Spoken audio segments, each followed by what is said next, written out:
Welcome to Influence Interviews, where my mission is to introduce you to people who will have a positive impact on your practice because of their expertise, their experience, and their example of great leadership. Today, my guest is Kate Crockett of DK Carr and Associates. DK Carr and Associates are experts in cybersecurity and HIPAA compliance for healthcare practices, both dental and medical. Welcome, Kate. Thank you. Thank you for having me. Hi. I'm so excited to do this. I'm excited to have you here. I really enjoyed getting to know you. I found you by attending your conference back in January in Savannah. Such a great awareness for me to really think about how cybersecurity plays into the whole leadership. And one of the things you mentioned in one of our earlier conversations is how leaders, they bring that calm and clear direction, right? In all kinds of ways, but especially when creating a culture of growth and prosperity and privacy and security, they all go together. Absolutely. They hold a lot of hats, those leaders. Yeah.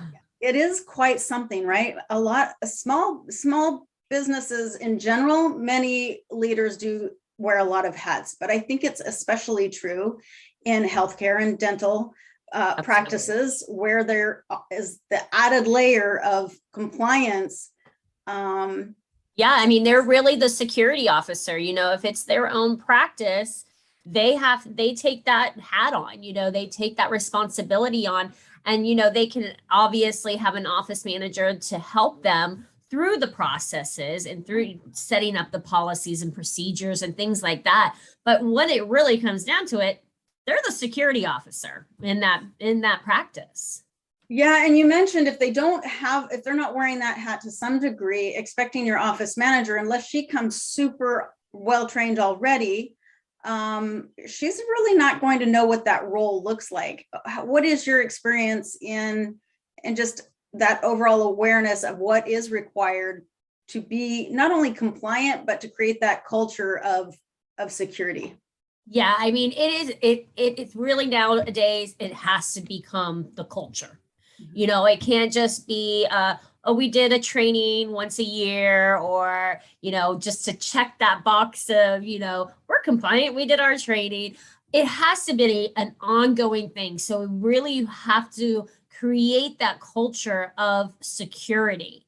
And that comes from leadership, you know, it comes from the top down. I mean, and it's great if you do have an office manager that's had that experience and that really understands that it's important. You know, the patient safety is important.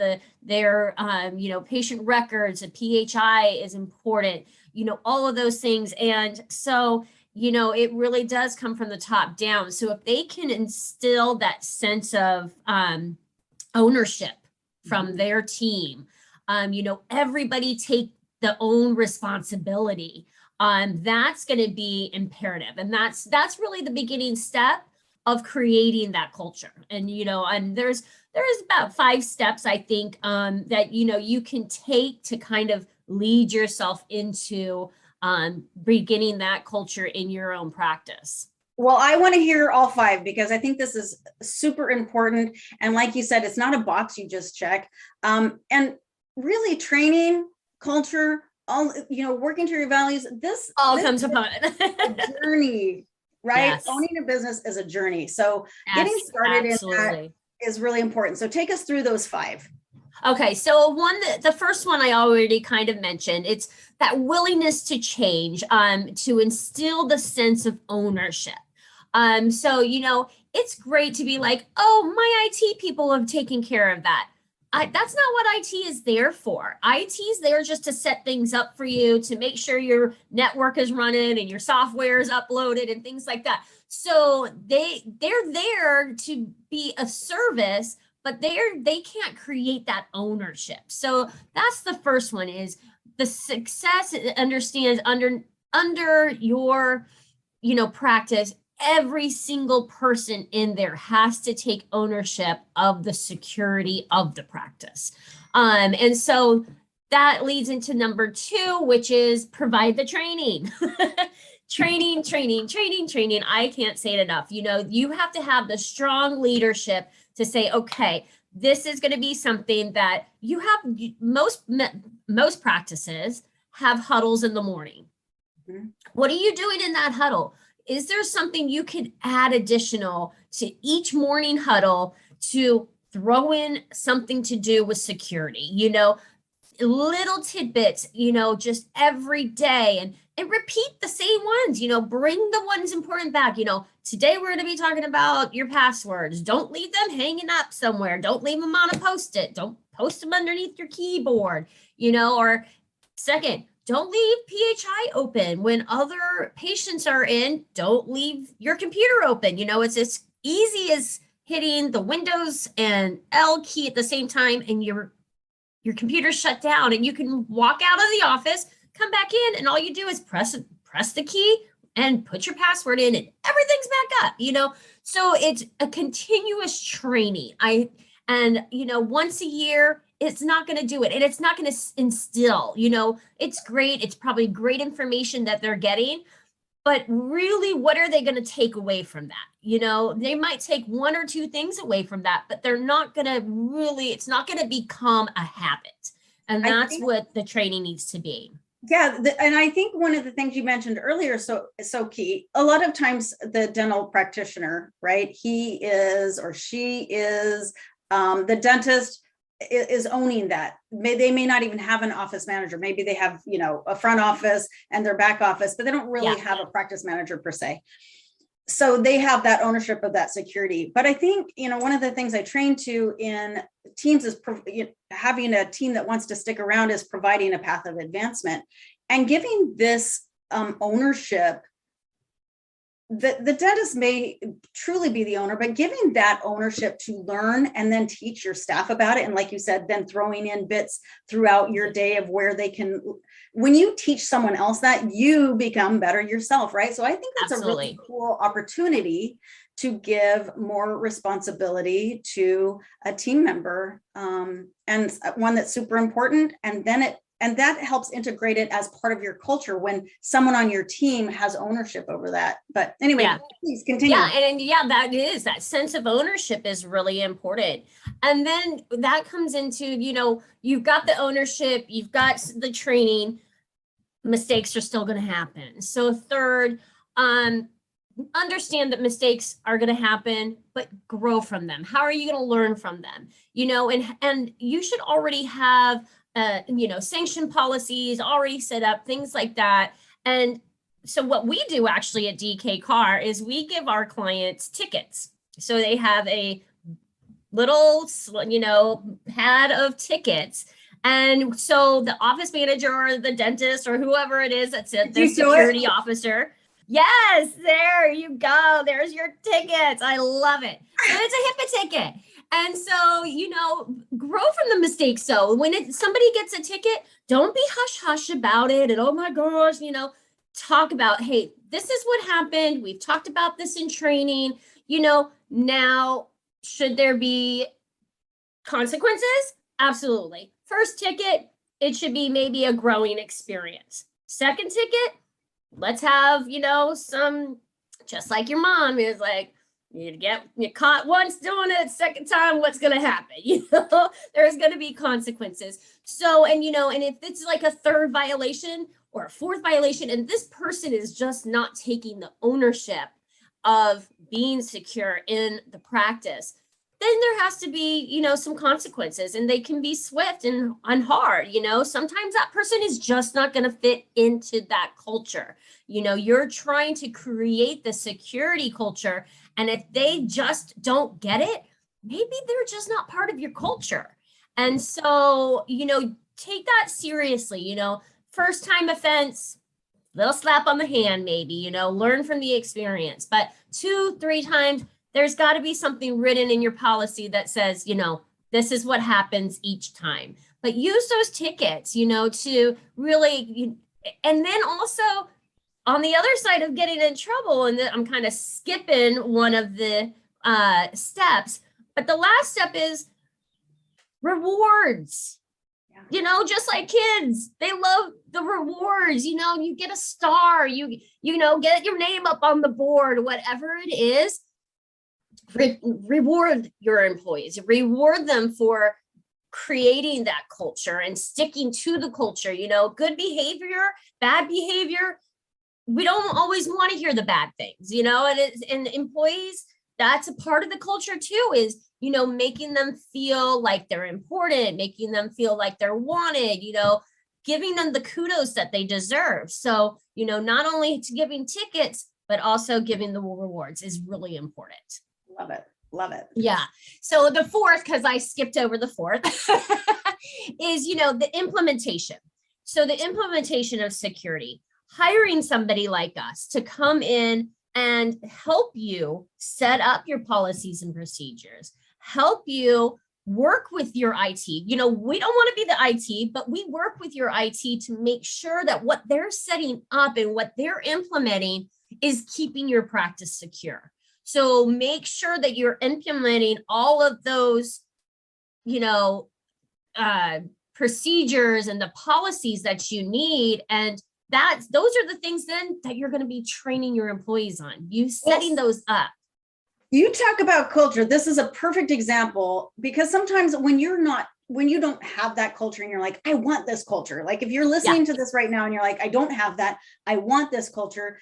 And sometimes trying to get into that implementation when you haven't been doing it's really hard to get people to buy into that new thing. So that is, not only is your expertise amazing, but bringing in that outside source to kind of go, no, this is how we're going to do it. And it kind of allows you to clear out the past mistakes, like you said, and just start from a clean slate and bring in those experts and then move forward from that. I think that implementation happens so much easier after you get the professionals, the experts. Absolutely. Because where are they getting the information?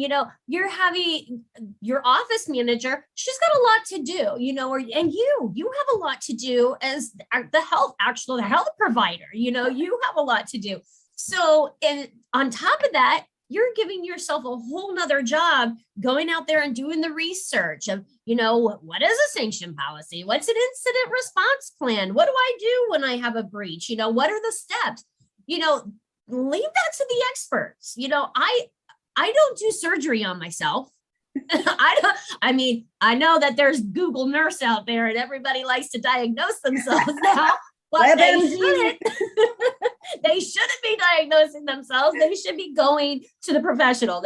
You have a broken bone, you should be going to the orthopedic surgeon, and talking to them, because they're the professionals. Don't try to be your security officer by yourself. Have somebody come in and teach you about how to implement these policies and teach you how to build the procedures and things like that. And then that way it's something that then you're just following, and you're working with a partner to keep those sustainable, to keep those ongoing processes. And some things might change, your practice might be growing and you get more employees, or you might be expanding and you get a whole nother office somewhere in another city, all of these things. And all of those things are changes, and you have to make sure you implement the changes and have somebody that's the professional there to help you through that. And I think along with that, I think the common problem with why they try to do it themselves is money. And money is not everything. Nowadays, people have got to start budgeting. You budget for new technology. You budget for the new tools you need in the office. This is something you've got to start budgeting in. You won't have a practice. There are businesses out there that do not have a business anymore because they have been breached and they've been hacked into, and their client information is held for ransom.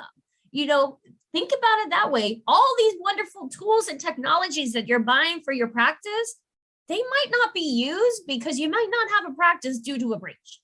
Yeah, cost is usually an excuse. Absolutely. Not wanting to deal with something, because I have found that the cost of not doing something preventative is always more expensive after the fact, whether it comes always. from an HR thing, think keeping somebody around who is a toxic in your culture and then ends up in a HR lawsuit. The 40 grand you drop just as a starter in a situation like that, right? Security, the cost of either being at ransom, held at ransom, and hostage to your own data, and or just the attorney fees to try to fight some of these things. Like all of that is so expensive. So that upfront preventative cost, I wish that we could drill that home. That what is the cost of not doing it, right? Yeah. And I mean, the return on investment on something like this is huge, and it's not tangible. And I get that. And people are like, well, I don't really see the return on investment. Hopefully you never will. It's like having insurance. Hopefully you'll never have to use it. And hopefully we have an incident response plan built for you. And I hope that you never, ever have to pull it out.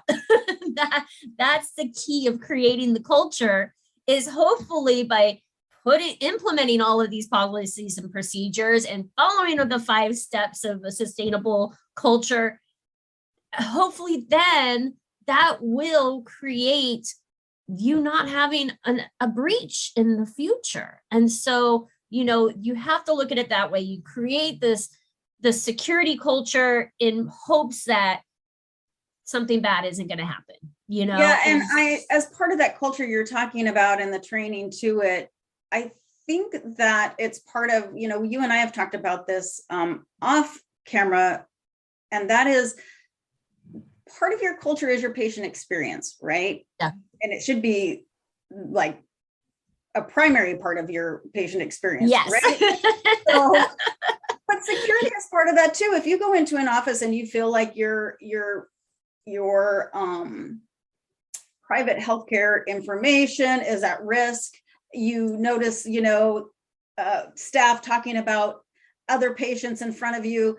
So part of that privacy and security and the cyber security, like that all goes hand in hand, and as part of that culture where you as a patient feel like you're well cared for because they honor not only your privacy and your security, but others in the office. So I think that absolutely that's a part of that culture you're talking about. Yeah. And I mean, in the work environment where we want everybody to be excited about cybersecurity, and we want them to be motivated to make it better, and so that's where we want that to come. So people understand why cybersecurity is important, and they see themselves as part of that solution, Yeah. And, controlling your conversations in the office is such a small part of it. From going to your conference, I just learned so much about the cyber side of it.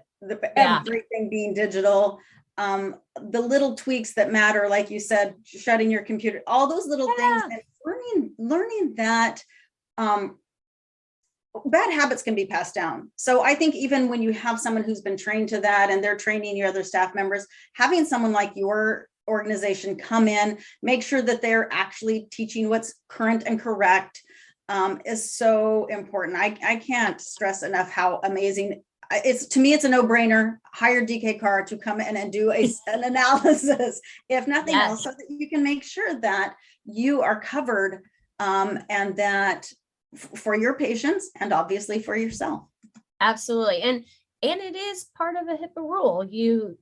It's a periodic assessment that needs to be done yearly. So if you're not doing your assessment yearly, and you're not going to be HIPAA compliant, so it's actually something that you need to do, and you can't put off. So it's really something to start working on. And it's not, it's not something that's going to happen overnight. So you have to build upon and make that culture happen. So it's not a one and done, definitely not one and done. Right? No, not one and done. And the great thing about if you do take it seriously, there is the safe harbor rule. And in that rule, it says that if you are breached, unfortunately, but if you've had a risk assessment within the last 12 months of your breach, then at least you are secure. Then you're not going to be paying fines. OCR isn't going to be coming in and saying, tisk, you don't fall under the safe harbor rule because you haven't done Haven't done what you're anything. supposed to be doing, so do what you're supposed to do, create that security culture, and it will make your office happier and safer, and it will make your patients safer and happier as well. Yeah, absolutely. I am so grateful for you being here today. Thank you for highlighting this really important part of running a practice. I can't recommend. Starts from the top, right? Starts from the top. It starts from the top. If you're listening to today, call DK Carr and Associates. They are your cybersecurity and HIPAA compliance experts. Thank you so much.